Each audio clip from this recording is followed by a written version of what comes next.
Hello friends, welcome back to our channel Asha Reddy kitchen and blogs. ఈరోజు మన ఛానల్లో సొరకాయ పొట్టుతో ఎగ్ కర్రీ అయితే ఎలా ప్రిపేర్ చేసుకోవాలని చూపిస్తాను, చూసేయండి.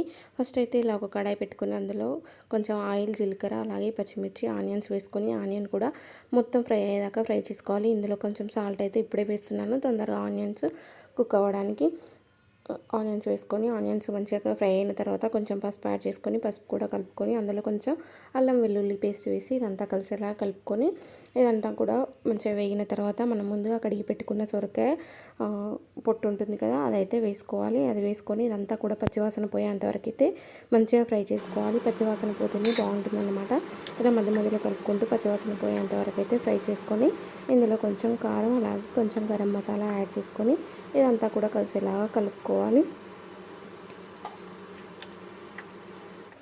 చూసారా, ఇదంతా కలిసేలా కలుపుకున్న తర్వాత ఒక 2 ఎగ్స్ అయితే తీసుకొని ఇందులో వేసేసి ఇదంతా కలిసేలాగా కలుపుకొని మనమైతే ఇదంతా కూడా మంచిగా ఫ్రై అయ్యేంత వరకు అయితే ఫ్రై చేసుకోవాలి.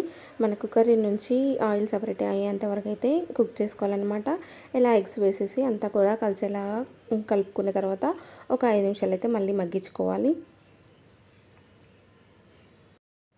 చూసారా, ఒక 5 నిమిషాల తర్వాత మనకు కర్రీ అయితే ఇలా ఉంటుందన్నమాట. చాలా సింపుల్గా ఉంటుంది, టేస్ట్ కూడా చాలా బాగుంటుంది. నచ్చితే ట్రై చేయండి.